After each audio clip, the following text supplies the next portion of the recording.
Hello, everybody. This is Kevin Stoda, and it's been a while since I went live with you, and I'm hoping you'll join me as I share about my history and let you ask any questions you want. Uh, I'm writing a little book called My Life Story. Oh, My Life Story So Far. Um, it's for writing for my daughter. It's a book you buy and you write your family's history and your own history, and you share it with your children so they can see it later or read it later when they're interested in these sort of things. What are you guys up to? I hope you're ready to ask me some questions. I was writing away when this video started. Let me show you. Okay. See me, right? I was saying I was born in Sarcoxy,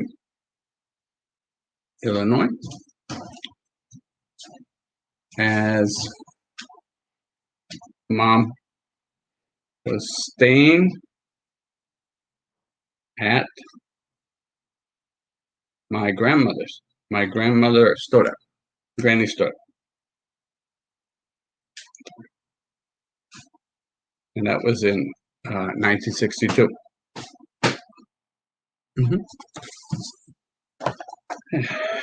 Anyway, I hope you have some questions. If not, I'll go ahead and share some things that happened. My daughter did very well in school today, or this month, so she got an award. So I'm not going to show you close up, but anyway, the teacher came by and gave her some presents and gifts because she was the most improved student on some local tests that they offer every quarter.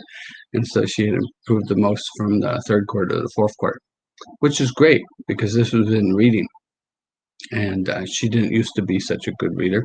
We want her to be a better reader, but she can read and understand what she reads. She just needs to learn more, so she can do more.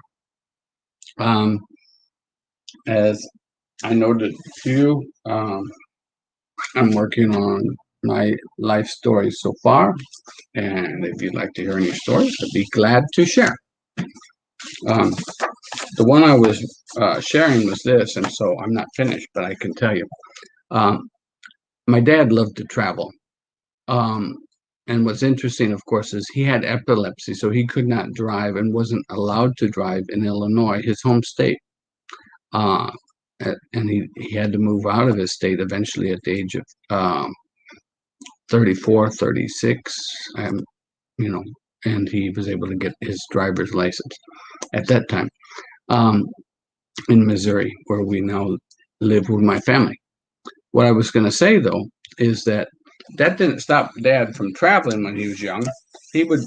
He'd saved a lot of money as a kid. He'd saved his newspaper money because he did newspaper routes until he was about 14 years old. So he had the money, and he was very good at saving it and not spending it when he splurged, except when he wanted to travel, and he would pay gas money. And remember, in the 1950s, gas was very cheap. We're talking like 19 cents on the gallon. So he would pay for friends to drive him as far away as Mexico, throughout the South, touring, and even on the wedding of his brother, he paid for the trip for his brother to go on a honeymoon, and he rode along. Can you believe that? He rode along. Mom told me that, and of course she thought it was kind of a silly thing to do, to ride along on a honeymoon, but that was the kind of deal maker Dad was when it was coming to traveling. He didn't tell me if he ever hitchhiked, but he did travel a lot, especially after he got his driver's license. when he was only 22, he had saved up enough money to go ahead and fly around the world. Maybe it was, yeah, it was around 1958, so maybe he was 24, just a couple of years before he met my mom. And he paid something like just $2,300 to go around the world in 90 days. Again, this was when the American dollar was so powerful. $2,300 to go around the world in 90 days and stay at some middle to very good hotels with Pan Am. It's a specialty with Pan. I think it was a deal offered for church people and like the Catholic Church, because there was like 6 priests on the flight with him and the Pan Am flight, and they took off, from New York and went to France and Paris and on to Spain, where they visited a mass where a man who had I forget what it's called, the holes in their hand, like Jesus, and the man took the glove off, and that was a famous priest in Spain. And then he also, I think, went to Portugal, where the miracles of the children in 1917 had occurred. Finally, they went back to Germany and Italy, and he got to drink in rathhouses. He knew that word. He mentioned it a lot, and that's kind of like the city building of a major city from the old days, and there would be a place to drink beer downstairs. That's Germany. I'm drinking apple juice, though. So Dad then went on to Rome, and again they visited Vatican City, where they got in to see some bishops, and they didn't see the Pope that year while they were there, but that wasn't a big problem. They had expected to go to Israel from there to visit the country of Israel, but it was only a year after the war between Egypt and Israel, and so Israel decided not to let the plane in, or the owners of Pan Am decided it was too dangerous to go there. So he ended up going to Egypt and seeing the pyramids as an alternative. And on their way to India, they stopped in Iran. And that was great. I don't know too many Americans who went to Iran my whole life. Then the plane was in Bombay and later in Calcutta. Dad in Bombay saw what I went to see some 38 years later in India, the first time I went. He wanted to see the religion called, I forgot. It's like Zoroastrian, but it's in India, and they burn the bodies, and they let the birds come and pick at it until all the bones are clean. And he talked about that. I'll have to look that up and find out what that was called. And in Calcutta, he saw the people in the river Ganges, the holy river, and he shared about that too. Of course, he considered it quite dirty, which it was. And from there, I'm not sure what his direction was, but he ended up in Japan. I think at that time you couldn't really land in China, so he probably went around the about way, flying into Southeast Asia and then up. Hi, Bongi from Texas. Marcus, hello. Let's see. Do I have to? Yeah, let's see. Do I have to invite you in? Nope. You're already there. You're good. Hello, Bongi. Texas is listening. Great. I'll be talking about Texas later. I'm kind of talking about my father and traveling. Do you travel a lot, Bongi? Do you have any questions for me? Because I'm kind of doing my life story so far, but I was focusing today on my father. I'm writing in this book, and I've got lots of pages filled out. Some some pages of writing, and I was writing now about my father a bit to expand upon my background. hmm My father actually met my mother traveling too.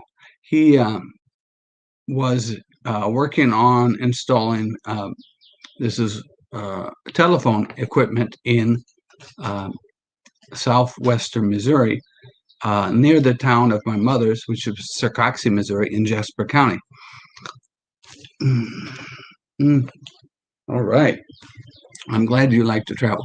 Did you meet your family while traveling? Um, like I said, my father did. Do not Mhm. ask. And I'm sorry, you can ask me the questions. Hey, Vic Barsmiga, Bongi, Texas, Macas, hello to you. Um, Bongi, Texas says we love to long drives. Well, again, as I noted earlier, my father had epilepsy, and in the state of Illinois, that's where Chicago is, where he was born. Even to this day, if you have epilepsy, they don't let you drive. It doesn't matter what kind of level or what kind of medication you're taking, they don't let you drive. So up until about 36, my father didn't drive. So my mother had to do all the driving. Once they got married, again in Circoxie, in 1960, in June, I think it was June the 12th, my mother immediately, they drove on honeymoon. And over the next 2 years, she was almost always traveling with my dad. Um, because she was the driver. And he installed telephone equipment in rural towns, small towns in places like Minnesota, Iowa, back in Missouri, and back in Illinois, Wisconsin, and Indiana. They would sometimes stay in with her mother-in-law in Genoa, Illinois. That's where my dad was born, and that's where Granny Stoda and Grandpa Stoda lived. My brother was born, therefore, in Iowa, uh, a year after my mother and dad married. Okay, let me check what's going on here. Bongi says, hello, sis. And yeah, I'm on dialysis. We went to New York last year. Dialysis centers are everywhere. Wow. I guess you're taking care of yourself. I hope you're doing well now. So you felt well while traveling in New York. You were able to get things done?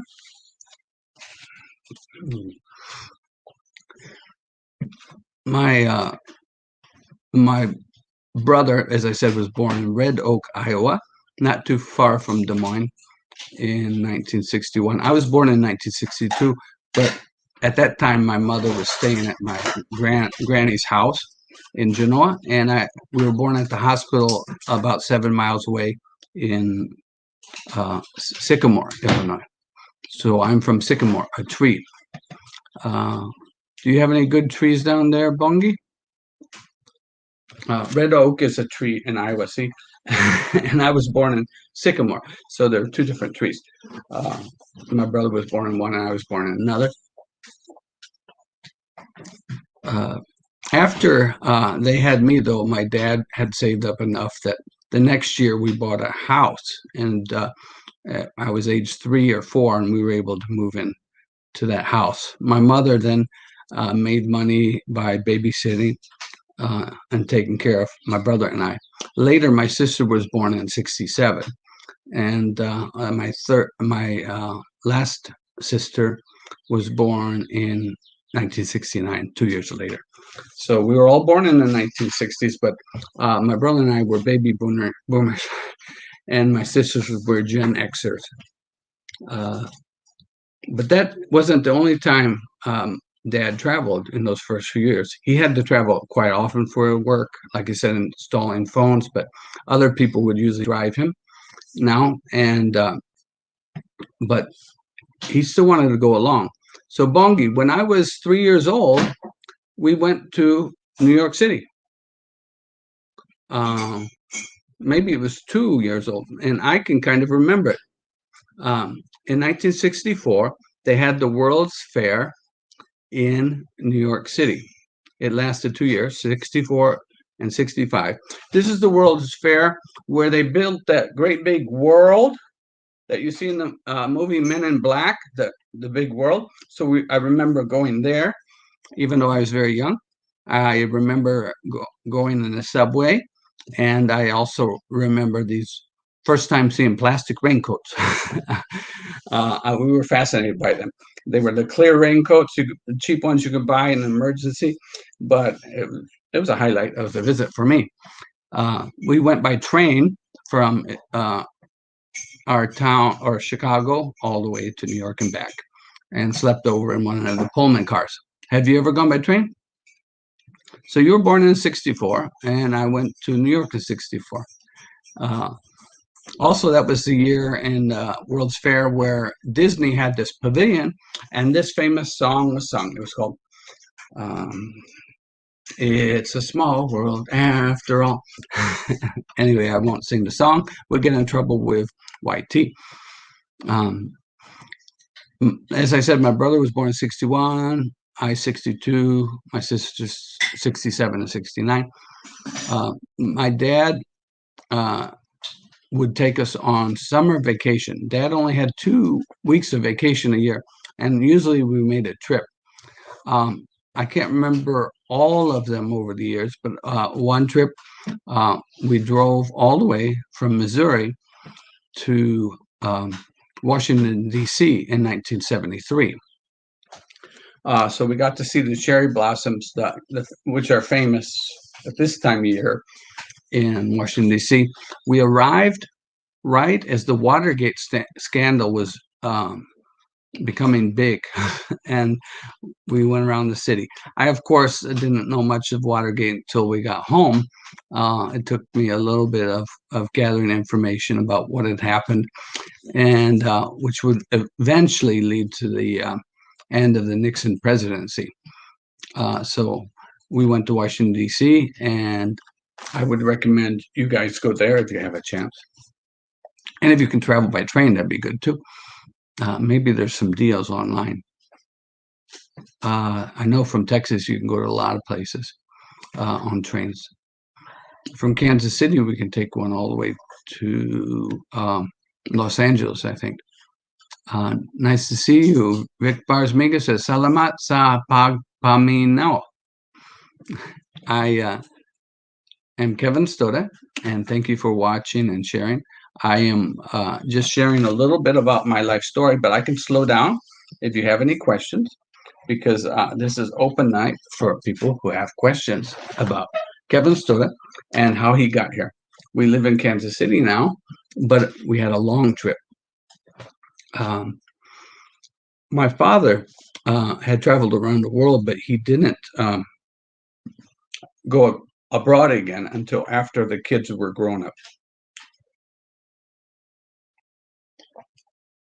First, in the early 80s, he took a job in Papua New Guinea at a mining camp where they exploded dynamite every afternoon at the same time, 11, or every morning, I guess, at 11 a.m. Every morning at 11 a.m., they blew dynamite up in the caves where they were mining. And dust would shake, the whole town would shake. And that's where Dad in the area was hooking up communication systems where they really needed it. So that was Papua New Guinea. Maybe I'll go there someday. I don't know. It's not very far from the Philippines, but it's not my number one choice. I would like to go to Australia, I think, then. Well, I forgot to mention on the round the world trip, and on the way to Papua New Guinea, Dad visited Sydney and Melbourne, Australia, and as well as Japan before going to Hawaii. So he'd been to that region once before, but he hadn't been to Papua New Guinea. In the last part of the 80s, he twice went to Venezuela again to install equipment in very rural areas. He did take time in Papua New Guinea and to do some, picture taking. But in Venezuela, he went ahead and had someone drive him all the way to the famous waterfalls. There are 6,000 feet falls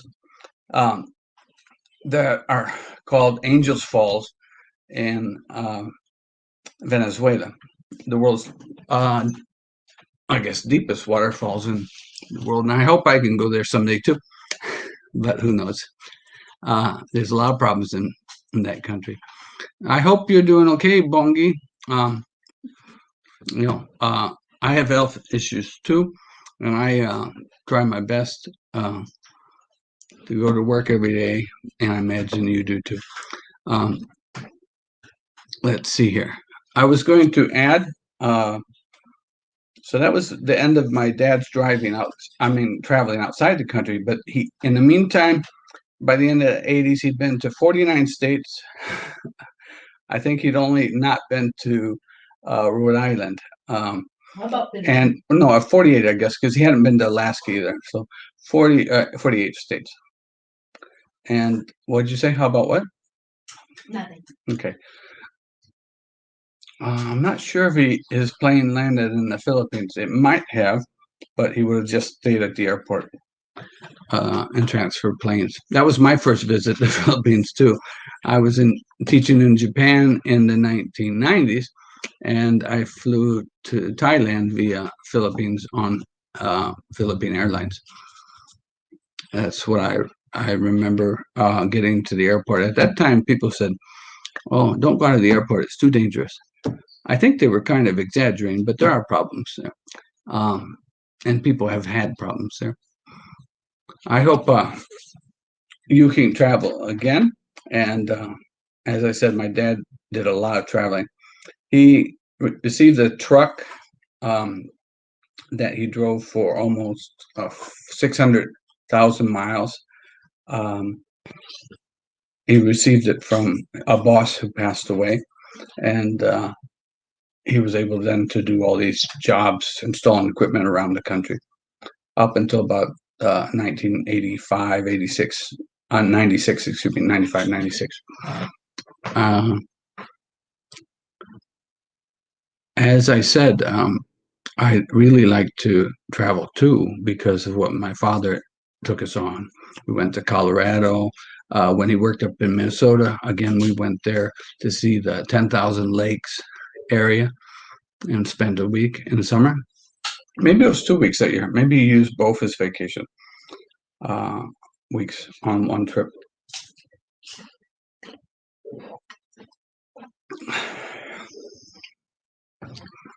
And of course, we always did the migration at Christmas time, some 600 miles from Genoa to Sakaksi to see the family there and spend Christmas there. Thank you, Texas. Bongi, I'm glad you're driving and you're safe. You probably put more than 600,000 miles in your truck then. My dad worked on Indian reservations, and so they worked out at the Four Corners in Arizona and on the Utah side, and sometimes in the Colorado and New Mexico side over the years in the 1980s. I was the brother who got most hooked on traveling, though. My brother joined the Navy in '83, but he didn't go overseas until about 3 years later. He was a nuclear reactor operator for the large aircraft carriers, and so he had to do 3 years of training before he got to go on those ships. He was originally trained to do submarine, and then he got a switch, and so that's why he trained for so long. Then he worked 6 years in the Navy, and he got to travel back and forth between Southeast Asia and the United States and Alaska and the triangles for several years. So he did travel. But I started first. In '83, I sold my car and I went to Nicaragua and Honduras. I didn't go by myself. I went with international development class from my college in Kansas called Bethel College. The leader of the group had worked in Guatemala and Honduras for many decades, and he knew people there. And this was the first chance of international development students being able to get in touch with a hands-on experience in the region. This is 1983. The Sandinistas were in charge of Nicaragua, and this was 80. And in Honduras, we went close to the border of Nicaragua, but we worked in the mountains, learning to do terracing. Terracing like you have to do in the famous parts of the Philippines where they have large terraces, and we learn how to make the terrace around the curve of the hill using a plumb line and I guess we had digging tools. I don't remember which ones we had. We drew lines based upon that to get the curve right. Okay. That I had sold my car, because I was going to go to Europe within a month after getting back from Nicaragua. I was on a plane from New York with a group of Americans and Canadians who were going to live and work with families who were Mennonites in the countries of France, Germany, West Germany, Switzerland, and Netherlands, which is Holland. I was able to work in France 6 months and then switch to Germany for 6 months. And that's how I learned German, and that was my first foreign language that I really mastered. Now I teach Spanish, but I've not mastered it as well as I did German. This is apple juice, by the way. This is not coffee right now.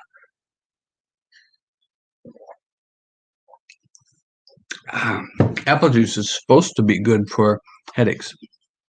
And during allergy season, I have a lot of headaches, so I need to drink a lot. So that's how I spent my 83, 84 year abroad and came back to finish my last year of college. In short, I began to follow footsteps of my father, who was a traveler, and I would send him cards from all over the world. Vic Bars Miga says, Bongi, Texas Macas, take care. Talk about how you end up working in Sharjah. In where? Sharjah. Sharjah. Okay. Yeah. How did I get to work in Sharjah, in the Middle East? Well, first I worked in Germany for 4 years.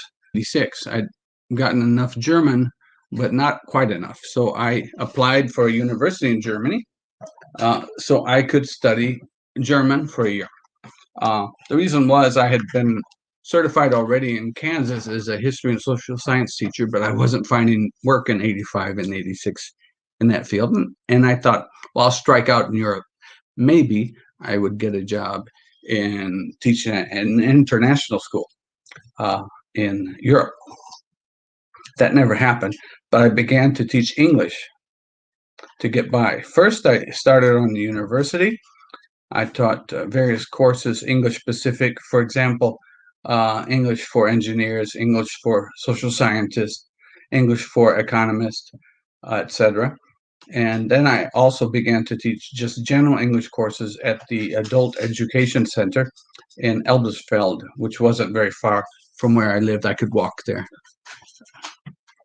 And I did that for 3.5 years before returning to the States to get a degree in teaching English.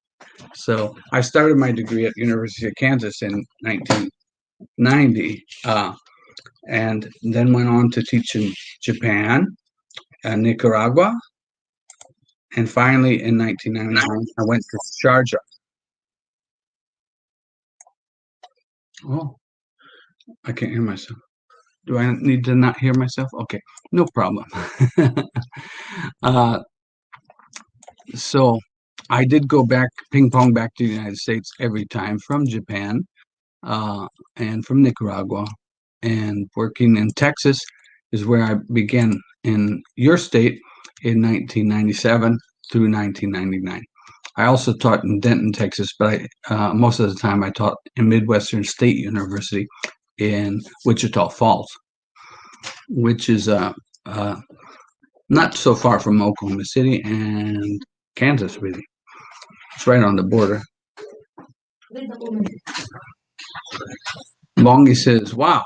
Well, Welcome, LSJS. welcome, JJ Mix Vlog. Great to see you. Great to hear from you. Great that you're here listening. So yeah, that's when I first moved to Texas. And I never had thought I would move to Texas, but I really needed a job teaching English, and the college offered me some. I taught Italian Air Force pilots the first year. I taught that almost full time up until December of 1997. I thought, well, I'm going to be here in Wichita Falls for a while. I might as well try to get another degree that might help me get a job when I can't get one teaching English. So I went for my master's in political science at Midwestern State, and I graduated there in 1999. So I had now 2 degrees. I thought, now I have better chances. But the first job offer I got was abroad, and I decided to go to Sharjah, where I taught at the University of Sharjah in 99 through 2000. Hello, Norm Spoit Frankos. Says, hello, Sir Kevin. Howdy. I'm having trouble pronouncing your name, but it's great that you're here, Norm Spoit Frankos, and Bongi, and JJS Mix Vlog. In Sharjah, I only taught 1 year. What had happened in between was in 99, I had graduated from Midwestern State, and I'd asked my professors there, I'm tired of paying for university. Can I get somebody to pay for me to get a doctorate?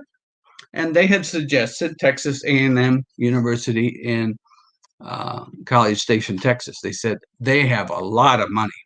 And so I had applied to them. And so when I was in getting ready to go to Sharjah, I got my acceptance notice. But I said, I'm going to go to Sharjah. Please, will you let me come the next year? So in 2000, I ended up starting back in Wichita Falls. I taught part-time at university and had a scholarship for a little while before I lost it. And in 2002, in August, I finally moved abroad again, this time to Mexico, where I taught at the University of Monterrey. I hope you guys get a chance to go to Monterrey. It's a pretty city. The location is wonderful with the mountains rising up around it. It's a memorable visual if you've ever got a chance to go there. You should look up pictures of it. My friends send me pictures quite often. I taught there for 2 years, but the peso was collapsing. And I had a lot of debt in America that needed to be paid in dollars. So in the winter of 2003, 2004, I made a decision to get a job in Kuwait. And so I returned to the Middle East in February of 2004, and I taught on and off at various locations in Kuwait until 2008. Yeah, that's a different story. Let's see who else is all here. Vic Barr says, Norm Sport Franco, shout out. Yes, shout out, guys, to all of you. Thank you for listening. I wonder if any of you have been to the Middle East. I married my wife in the Middle East, and later I went to work in Germany. In between, my daughter was born in Puerto Princesa. In order to be close to my family, I taught in Taiwan a year before our family got together, and I taught again for a third time in the Middle East from 2011 to 2017 in Salalah in Oman. Mother Oregon says, oh my God, ha ha ha, Tamsak host. Thank you for joining us, Mother Oregon. And Kenzie Mask says, Mother Oregon, hello. Sir Kevin, I'll try to support you until my open. Ha ha ha ha. Thank you. Gracias. Salamat. Appreciate that. Sorry, my hair's messed up, but I'm at the end of my day. I need some cream or something to keep it down. I've been sharing my story, my life story so far, and it's been open to anybody who has any questions. Here is my life stories so far. If you want to come up and talk with me, you can interview me. I know it's kind of hard for people who are driving, and we'll drop the links. Okay, feel free, because I'm not just here to talk about myself for no reason. If you have any questions, I can focus on them. What's it like teaching in English in so many countries? Well, so I will ask you. You get paid a little bit better. I will ask you, how did you? What is your experience in first time going to Philippines? Oh, let's see. I first have some reads here. Why no harang po Sir Kevin? What's harang mean? Harang means ads. I did not turn on. I forgot. I forgot to turn them on. Oh. Thank you for telling us. Hello, everyone. Mother Oregon, thank you for mentioning that. And shout out to you. Sorry, that was a good point. You're great teaching me. As you can tell, I'm not the best YouTuber, but I would like to be better. So I'm training by hopefully inviting you to come up and ask questions. Did you ask me a question? Another question, Vic? Yeah, your first experience going to Philippines with your wife. Oh, with my wife, not at the airport when I went to Taiwan that one time. Yeah. Okay. Where did your wife from? Okay, I met my wife again in Abu Dhabi. I was working in Germany. She was coming from Philippines, and we were on Etihad Airlines. Kevin, I was not coming from Philippines. No, coming from Airlines.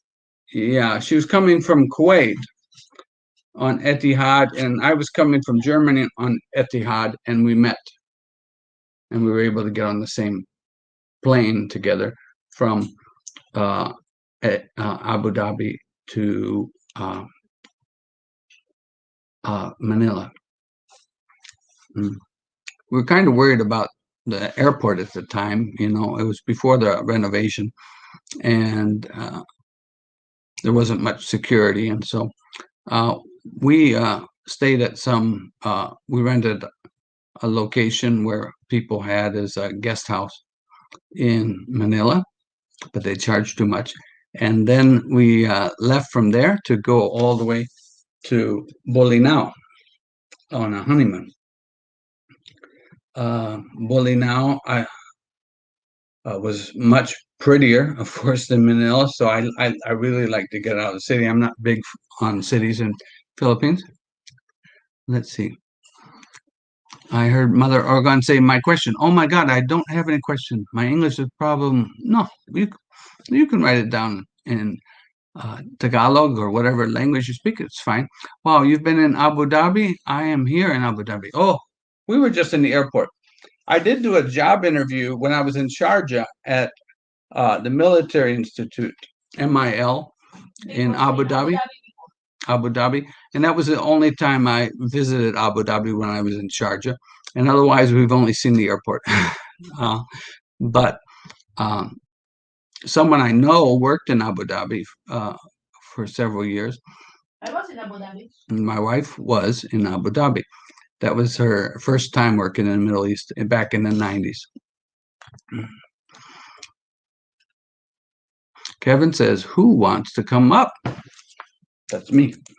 Who wants to come up and join me? Don't feel like you have to worry about not speaking English. We'll try to get a conversation going. So in Bolinao, we had our honeymoon because I'd gotten married in Kuwait, but I had to go back to Germany. And I couldn't get my wife a visa. So she went to Philippines, and after we went to Bolinao, we we went back to Manila and then flew into Palawan. My first visit to Palawan. Oh, much nicer than hanging around Manila. And my wife is from Palawan, and we met her sisters and families. Invite them to Palau. Yeah, you guys should also come to Palawan if you've never been there. Oh, Norm Spoit Franco says hello at Kenzie Mask. Kenzie, appreciate that. Kenzie's got a viral right now. You should see it and pass it on. Let's see. I fell in love with Port Barton, and we decided to build a small house there. My daughter was born though in Puerto Princesa, closer to stay near a hospital. The next year, I joined my family in Philippines for a while, and then started teaching in Taiwan, as I said, and got my family to come over to Taiwan before they finally got my visa to come to the United States. So my wife was able to come with my daughter in 2011. And like I said, at the end of the year, I didn't find any work in the States. So we moved on to Oman. I think of all the places we lived, of course, Oman was the best. And that's why we ended up being there for 6 years. My daughter went to an Indian school, a private school. It's not the Indian school. It was a more mixed school. It served Arab kids as well as African and South Asian. It was a pretty mixed up school. And it was good. And that's what she attended till she was in kindergarten or first grade. And then we returned to the States in 2017 together. Let's see, I'm having trouble reading. My glasses need to be clean. Hi, Mother Oregon. She said, thanks, Doc. And Godspeed with all of you. I hope that our friend Texas is still driving safely. And let's see who might be here. We're seeing a few people here. If anybody wants to join, like Norm Spoit Francos or Mother Oregon, I'm here to chat. And Kenzie Mask, you can come up too. Let's see who else is up here. I haven't heard from Bongi. Maybe he's out of range. And JJS, thanks for being here. If you just joined us, I'm doing my life story. I'm writing in a book so that my daughter can have a history of my family and myself that she could look at when she's older, when she might be interested in that sort of thing. And right now she's still rather young, but she does like to travel. So my daughter was born in the Philippines, lived with me as I worked in Taiwan, and then went to live with grandma in the United States, in Missouri, near where my mother was born. How did you end up with the name of your book? That's a good question. Could you type that in the chat? No, I'll go ahead and share. No.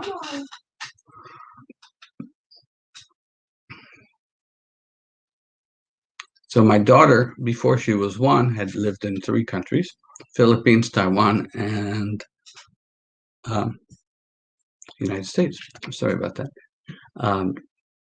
And before her next birthday, before her second birthday, she was living in Oman. So it's quite the time. I think we also visited Kuwait in the meantime. So maybe by the time she was 2, she had been to 5 countries.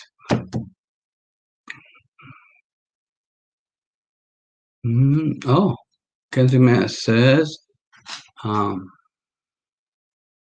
not able to read the comments. What's going on? Go down and read the comments, Kevin.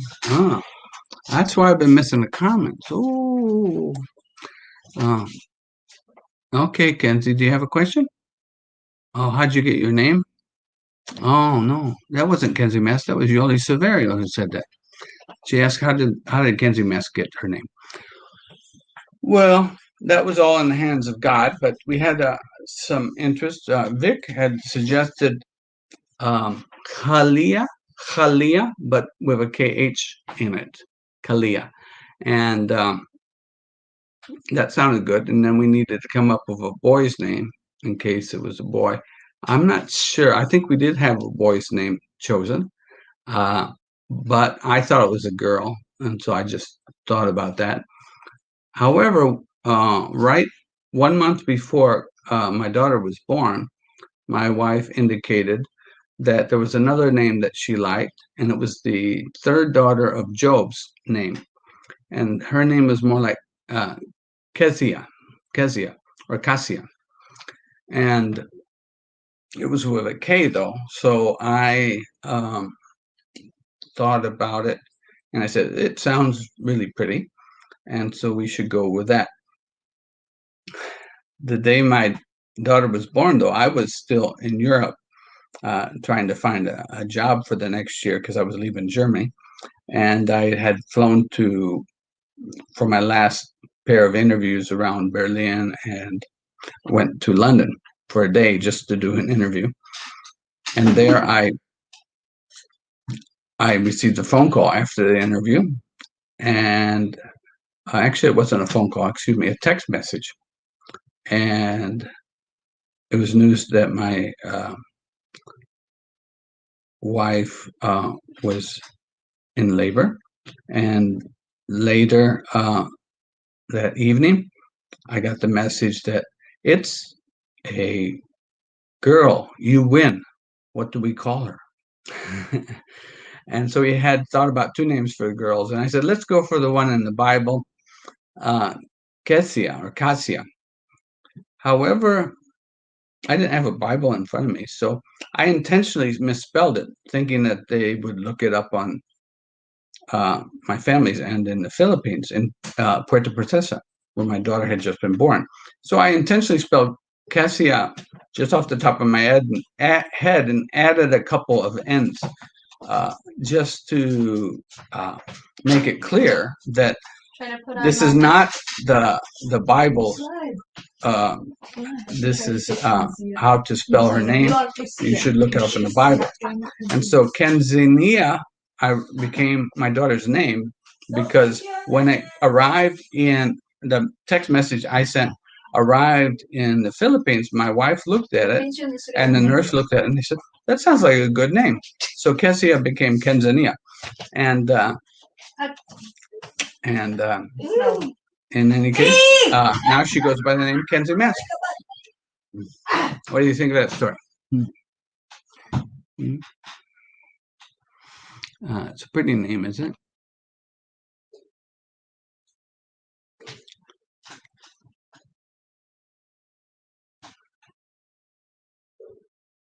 I see Bongi, Texas. Marcus is still here. Good job. Hope you're driving safely.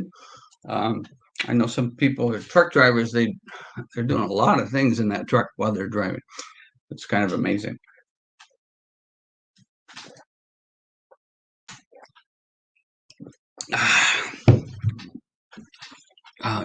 Yoli Severio. Great name. Kenzie Mask is my niece. Oh, hi, Yoli. Yeah, she lives in Port Barton. And I recommend you go to Port Barton when you get to Palawan. So let's list the people who need to go to Palawan. Let's see, Bongi, Texas. Mac needs to go to Macus.